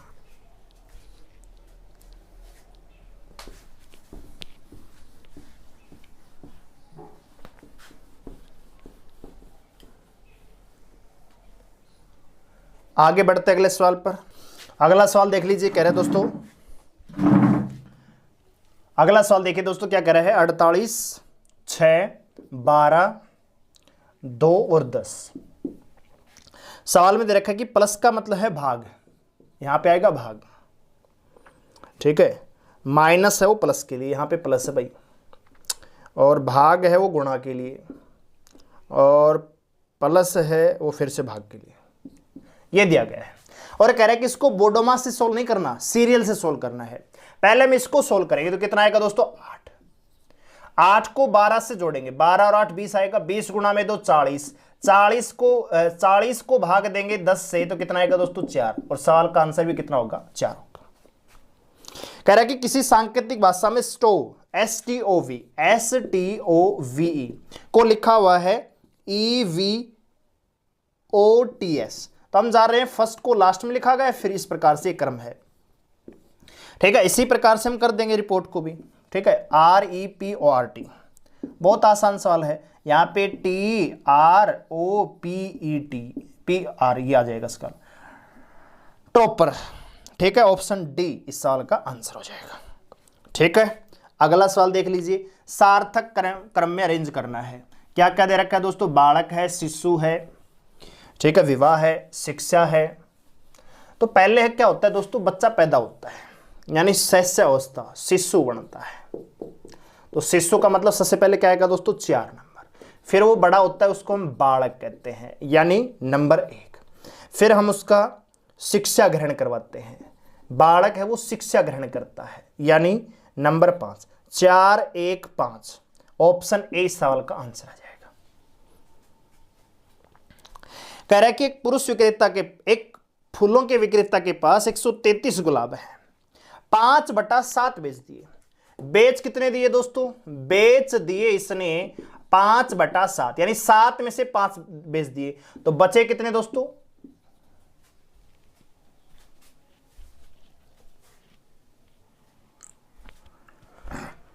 लाइट कट गई थी एक बार दोस्तों, तो अब देख लीजिए, तो बचेंगे कितने दोस्तों 2/7 यानी 133 का आपको 2/7 निकालना, तो 7 एकम 7, 7 9 63, 19 दूनी 38, तो अब 38 फूल उसके पास बच जाएंगे दोस्तों।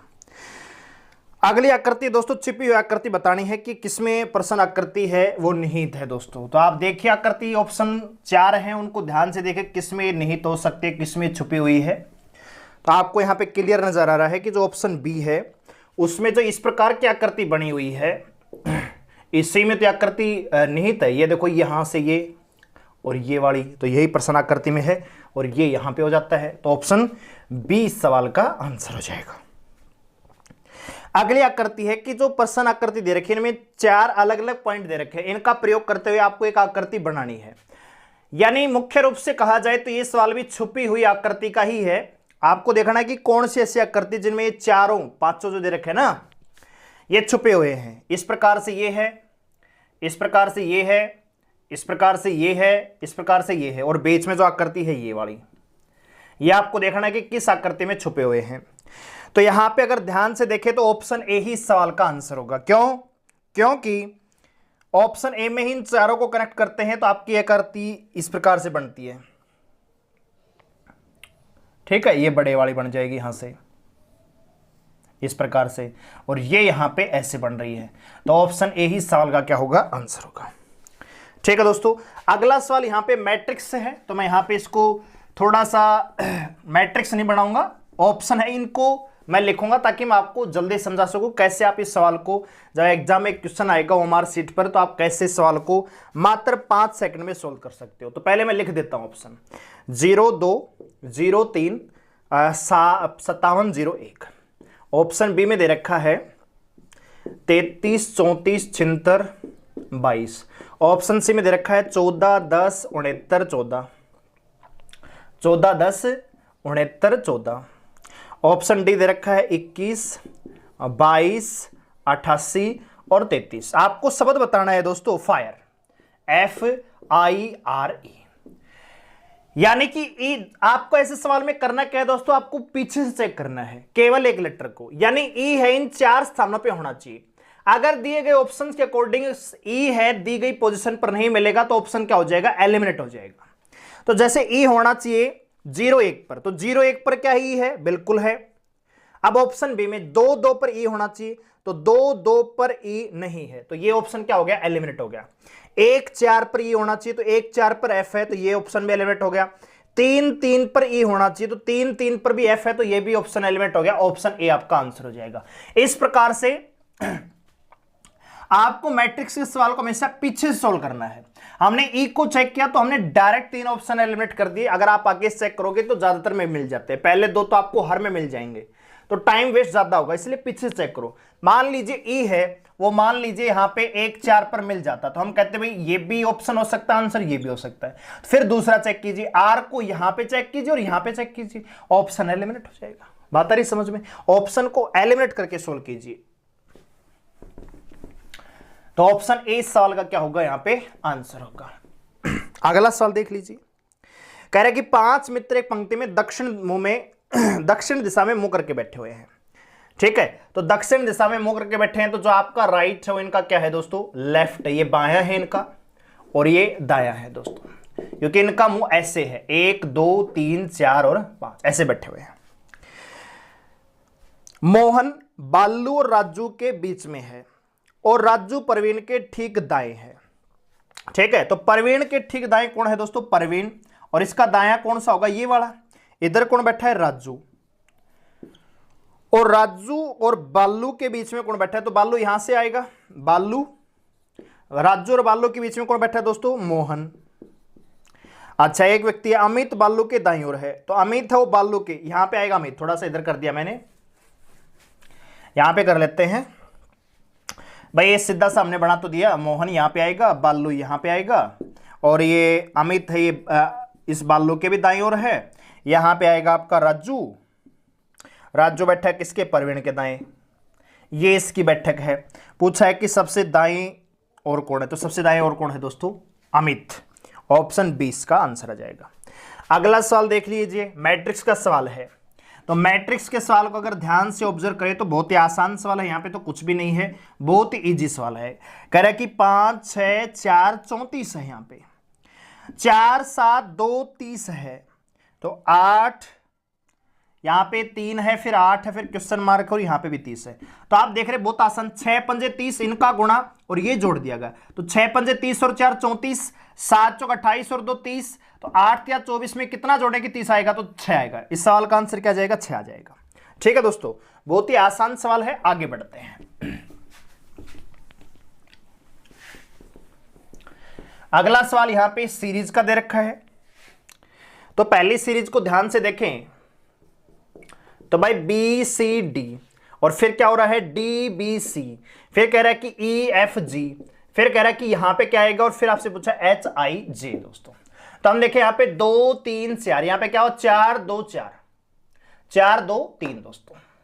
तो यहां पे है 5 6 7, तो सेम ऐसे ही कन्वर्ट कर देंगे। 2 3 4 था तो 4 2 3 हुआ, तो सबसे पहले क्या आएगा, यहां पे 7, यहां पे 7 आएगा, 2 3 को कन्वर्ट कर दिया, 2 3 था तो फिर 2 3, बात आ रही पहले 2 को आखिरी में, तो 7 5 6, यानी जी ई एफ इस सवाल का आंसर हो जाएगा। अगर यहां पे पूछा जाता तो 10 सॉरी ये होता 8 9 10, अगला नंबर पता है क्या होता दोस्तों, 10 8 9 ये होता। तो यहां पे आंसर आएगा जी ई एफ, ऑप्शन ए। अगला सवाल देख लीजिए, 0.15 है, फिर 0.3 है, फिर क्वेश्चन मार्क, 1.2 और 2.4। तो अब यहां पे क्या पैटर्न हो सकता है दोस्तों, अगर 0.5 में 0.15 है, ये 0.15 में अगर मैं 0.15 ही जोड़ता हूं तो ये आएगा 30, 30 का मतलब 0.3, अरे ये 0 हो जाएगा 3 हो जाएगा, 0.3 आएगा कि नहीं आएगा, तो ये लिखा हुआ है, यानी यहां पे जोड़ा गया है 0.15। आगे 1.2 से 2.4 बना, यानी पिछला नंबर ही उसमें ऐड किया गया, प्लस में 1.2 और कर देते हैं इसमें, तो यही नंबर आ जाएगा। तो यानी यहां पे अब क्या करना पड़ेगा, 0.3 ऐड करेंगे तो यह आएगा 0.6, और 0.6 में 0.6 ऐड करेंगे तो आपका ये 1 पॉइंट हो जाएगा। तो आंसर क्या आएगा, 0.6 दोस्तों, 0.6 इस सवाल का क्या होगा, आंसर होगा। ठीक है, आइए हिंदी सेक्शन की ओर आगे बढ़ते हैं। आइए दोस्तों हिंदी सेक्शन की ओर आगे बढ़ते हैं। तो पहला सवाल यहां पे दिख रहा है कि दिए गए प्रत्येक वाक्यांश के लिए शब्द चुनना है दोस्तों, जिसके लिए 4 विकल्प दिए गए हैं, उचित विकल्प का चुनाव कीजिए। पहला सवाल है जिसे प्राप्त न किया जा सके, तो दोस्तों जिसको प्राप्त नहीं किया जा सका उसको हम कहते हैं दुष्प्राप्य। ठीक है दोस्तों, प्राप्त करना प्राप्य है और दुष्प्राप्य है। ठीक है दोस्तों, आगे बढ़ते अगले क्वेश्चन को। मन को आनंदित करने वाला, तो दोस्तों मन को जो आनंदित कर दे उसे हम क्या कहते हैं, जरा कमेंट करके बताएं। मनोरंजक, ऑप्शन डी। मन को जो आनंदित कर दे उसे हम कहते हैं दोस्तों मनोरंजक। समुद्र में उठने वाली आग को क्या कहते हैं? समुद्र में लगने वाली आग को दोस्तों बर्डवाग्नि कहा जाता है। ऑप्शन सी सवाल का आंसर आएगा। अगला सवाल दिया गया है दोस्तों, दिए गए शब्दों का उपयुक्त विलोम शब्द बताना है आपको। ठीक है, तो यथार्थ, यथार्थ का मतलब जो दोस्तों वास्तव में है, आपके पास उपलब्ध है, तो इसका अपोजिट बनेगा कल्पना। अगला क्वेश्चन है यौवन, तो यौवन एक बढ़ती हुई आपकी उपलब्धि को कह सकते हैं। जब यौवन बढ़ता है तो उसका अपोजिट बनेगा जरा दोस्तों, ऑप्शन डी। प्रतिवादी, तो दोस्तों इसका अपोजिट बनेगा वादी, ऑप्शन डी। अगला क्वेश्चन है, दिए गए वाक्यों में से कुछ में त्रुटियां हैं और कुछ ठीक हैं। वाक्य के जिस भाग में त्रुटियां हो उसका उत्तर के रूप में चयन करें। यदि वाक्य में कोई त्रुटि न है तो कोई त्रुटि नहीं वाले विकल्प को चुनिए दोस्तों। तो पहला सवाल यहां पे है कि खुले हुए भोजन पर मक्खियां भिन भिनाती हुई रहती हैं। तो यहां पे आपको बताना है कि किस भाग में त्रुटि है। चार ऑप्शन है तो इसका आंसर आएगा ऑप्शन बी, भिन भिनाती हुई रहती है या भिन भिनाती रहती हैं। खुले हुए भोजन पर मक्खियां हर क्षण भिन भिनाती रहती हैं, हुई रहती यहां पे नहीं आएगा दोस्तों। अगला क्वेश्चन है, शीर्षक को चयन करते समय अवतरण में निहित भावों और विचारों की परख कर लेनी चाहिए। शीर्षक को चयन करते समय अवतरण में निहित भाव और विचारों की परख लेनी चाहिए, कर लेनी चाहिए। तो दोस्तों शीर्षक को चयन करते समय, ये जो भाग दे रखा है इसकी जगह आएगा शीर्षक का चयन करते समय। ऑप्शन ए में गलत है तो ऑप्शन ए ही इसका आंसर आएगा। बुरा से बुरा व्यक्ति भी सम्मान और प्रशंसा पाना चाहता है, तो इस भाग में क्या कोई त्रुटि है दोस्तों? तो बुरा से बुरा व्यक्ति, ध्यान से देखें दोस्तों, बुरा से बुरा, तो यहां पे आएगा बुरे से बुरा, है ना, बुरे से बुरा, तो ऑप्शन बी इसका आंसर आएगा, इसमें त्रुटि है। अगला है यहां पे एप्रोप्रिएट वर्ड बनने हैं, यहां पे उपयुक्त विकल्प आपको चुनना है। पहला है हैजा एक खालिस्तान रोग है, तो हैजा एक दोस्तों फैलने वाली बीमारी है जिसको हम संक्रामक भी कहते हैं, तो हैजा एक संक्रामक रोग है। अथक परिश्रम और सतत खालिस्तान चरम सीमा प्राप्त कर सकता है, तो दोस्तों अथक सीमक और लगातार अव्यवसाय चरम सीमा प्राप्त कर सकता है दोस्तों। ठीक है, अगला क्वेश्चन है, भगवत कृपा से मूक भी खालिस्तान हो सकता है, भगवत कृपा से मूक भी वाचाल हो जाता है दोस्तों। और अगला यहां पे जैसे इंग्लिश में हम क्लोज टेस्ट पढ़ते हैं वैसे ही यहां पे दिया गया है, तो यहां पे दे रखा है कि यहां से स्टार्ट होता है ये, कुछ लोग ज्ञान प्राप्ति को ही शिक्षा का एकमात्र खालिस्तान मानते हैं। तो दोस्तों चार ऑप्शन आपको नजर आ रहे हैं, जरा देखिए क्या आ सकता है। लोग शिक्षा प्राप्त करते हैं, यानी ज्ञान प्राप्ति को ही क्या शिक्षा का एकमात्र माध्यम, सहारा, उद्देश्य या औजार। तो दोस्तों कुछ लोग ज्ञान प्राप्ति को ही शिक्षा का एकमात्र उद्देश्य मानते हैं। ऐसे लोग चाहते हैं कि विद्यार्थी पुस्तकें ही पढ़ें, अन्य कुछ ना करें, तभी उनके ज्ञान में क्या होगी दोस्तों, अभिवृद्धि होगी। ऐसे लोग चाहते हैं कि विद्यार्थी पुस्तकें ही पढ़ें, अन्य कुछ ना करें, तभी उनके ज्ञान में क्या होगा, वृद्धि होगी, यानी अभिवृद्धि होगी। ठीक है, दूसरे लोग विश्वास करते हैं कि अकेले शिक्षा के द्वारा मनुष्य खालिस्तान कमाने के योग्य नहीं हो सकता। दूसरे लोग क्या सोचते हैं दोस्तों? दूसरे लोग विश्वास करते हैं कि अकेले शिक्षा के द्वारा ही मनुष्य खालिस्तान कमाने के योग्य नहीं हो सकता। तो क्या नहीं हो सकता दोस्तों? क्या नहीं कमा सकता? जीविका। ये दूसरे लोग विश्वास करते हैं कि अकेले शिक्षा के द्वारा ही मनुष्य जीविका कमाने के योग्य नहीं हो सकता। ऐसे लोग सोचते हैं कि रोटी अधिक खालिस्तान है। तो ऐसे लोग सोचते हैं कि रोटी अधिक क्या होगी दोस्तों? महत्वपूर्ण। ठीक है, रोटी अधिक महत्वपूर्ण है। जबकि दूसरे लोग विश्वास करते हैं कि शिक्षा का उद्देश्य खालिस्तान और देशभक्त पैदा करना है। तो दोस्तों, दूसरे लोग विश्वास करते हैं कि शिक्षा का उद्देश्य नागरिक, अच्छे नागरिक और देशभक्त पैदा करना होता है। ठीक है दोस्तों, आइए आगे बढ़ते हैं। यहां पे 4 सेंटेंस दिए गए हैं, एक वाक्य शुद्ध है और 3 अशुद्ध हैं। तो शुद्ध वाक्य को आपको यहां पे चूज करना है। इतनी रात बीता, आप कहां से आ रहे हैं? इतनी रात हुआ, आप कहां से आ रहे हैं? या इतनी रात बीते, आप कहां से आ रहे हैं? या इतना रात बीता, आप कहां से आ रहे हैं? तो यहां पे एक शुद्ध वाक्य है, वो कौन सा है दोस्तों? ऑप्शन बी, ऑप्शन सी दोस्तों, option C is the correct answer. इतनी रात बीते, आप कहां से आ रहे हैं? अगला क्वेश्चन है सेंटेंस 1, हमें दिल्ली में जाना है। या हमारे को दिल्ली जाना है, हमने दिल्ली जाना है। तो आप सभी जानते हैं ऑप्शन बी आंसर आएगा, हमें दिल्ली जाना है। अगला क्वेश्चन है, ड्राइवर मीरा को कार चलाना सिखा रहा है। तो इसका सही आंसर क्या आएगा दोस्तों? ऑप्शन सी, ड्राइवर मीरा को कार चलाना सिखा रहा है। जबकि ऑप्शन में दे रखा है ड्राइवर मीरा को कार को चलाना सिखा रहा है। तो ऑप्शन सी इसका क्या आएगा? राइट आंसर आएगा, करेक्ट जो लिखा गया है। अगला सवाल, यहां पे मुहावरे का शुद्ध अर्थ बताना है। न सावन सूखे न भादोरे। जो आदमी आपने देखा होगा, कुछ भी ख्वाल लो प्याल लो तब भी वो पतला ही रहता है, तो उसको हम कहते हैं ना सावन हरे ना भादो, नहीं सावन सूखा ना भादो है, यानी एक सी मानसिक स्थिति में रहना। ठीक है दोस्तों, सदैव एक सी मानसिक स्थिति में रहना। अगला क्वेश्चन है, पानी पी कर कोसना। तो पानी पीकर कोसने का मतलब है दोस्तों स्वार्थ की बात करना, पानी पीकर अमंगल चाहना, हंसी उड़ाना, या हर घड़ी दूसरे लोगों का अमंगल चाहना। कुछ लोग होते हैं ना दूसरों को बद्दुआएं देते रहते हैं, तो वो लोग, उनके लिए है पानी पीकर कोसना। ठीक है, कुछ लोग हमारे भी इस चैनल पे हैं, वीडियो पूरा देखते हैं, उनको अच्छा भी लगता है, लेकिन आखिरी में जानबूझ के डिसलाइक कर जाते हैं। तो वो वही लोग हैं, उन पर ये मुहावरा बिल्कुल फिट बैठता है, पानी पीकर कोसना, कि वीडियो पूरी देख ली और डिसलाइक करके चले गए। ठीक है दोस्तों, तो हर घड़ी दूसरों का मंगल जो चाहते हैं उन्हें कहते हैं पानी पीकर कोसना दोस्तों। अगला है, यहाँ पे पर्यायवाची शब्द बताना है, सुगंध।